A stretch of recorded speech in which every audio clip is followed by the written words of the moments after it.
Pick any major global city, London, Sydney, Seoul, or Vancouver.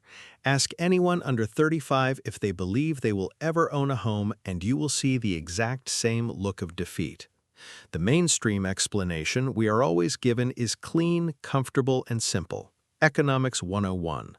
Population grew, we didn't build enough houses, supply fell short, and prices rose. But that narrative is dangerously incomplete. Tokyo built housing aggressively for 30 years and kept prices flat, while London tripled. Singapore achieved a 90% home ownership rate on a tiny island with almost no land to spare. The supply argument breaks when you look closely at the data.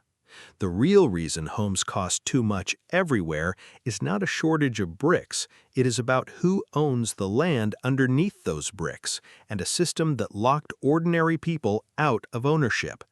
This was not a policy failure, it was a policy success for the people it was designed to serve.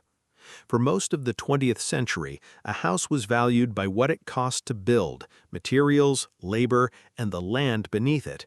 In 1950, a median home in any Western country could be purchased for roughly 2 to 3 times the average annual household income. Today, Sydney sits at a median multiple of 13, Vancouver at 12, and London at 9. Something broke, and the rupture has a specific timestamp, August 15, 1971. When the United States decoupled the dollar from gold, every major currency shifted to floating fiat money. Suddenly, the world was flooded with capital that needed somewhere to go to avoid eroding from inflation. At that same moment, governments began rewriting tax codes. Capital gains on primary residences became exempt, and mortgage interest deductions expanded. The implicit message was clear: if you put your money anywhere else, we will tax the profit. If you put it into a house, we will not. Within a decade, middle-class families were buying homes as retirement strategies, wealth vehicles, and hedges against currency erosion.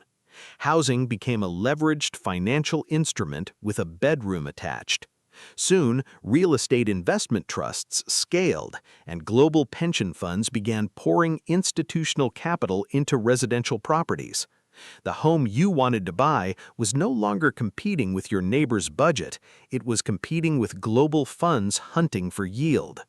Data shows that between 2000 and 2022, real inflation-adjusted housing prices across 25 advanced economies rose by an average of 60%. The houses did not get 60% better, the financial system attached to them just grew 60% more aggressive. This created a powerful political trap. Once home ownership crosses 50% of households in a democracy, it creates a locked-in majority. Because their homes double as their primary financial asset, these owners share a collective interest in restricting new supply to protect their property values. They show up to planning meetings, fund neighborhood preservation campaigns, and vote at higher rates than younger mobile renters. They elect politicians who write restrictive local planning laws. Prices rise, existing owners get richer, and the cycle reinforces itself. Affordability for new entrants inevitably deteriorates within a decade of a country crossing that threshold. Central banks accelerated this broken system after the 2008 financial crash by cutting interest rates to near zero and launching massive asset purchase programs.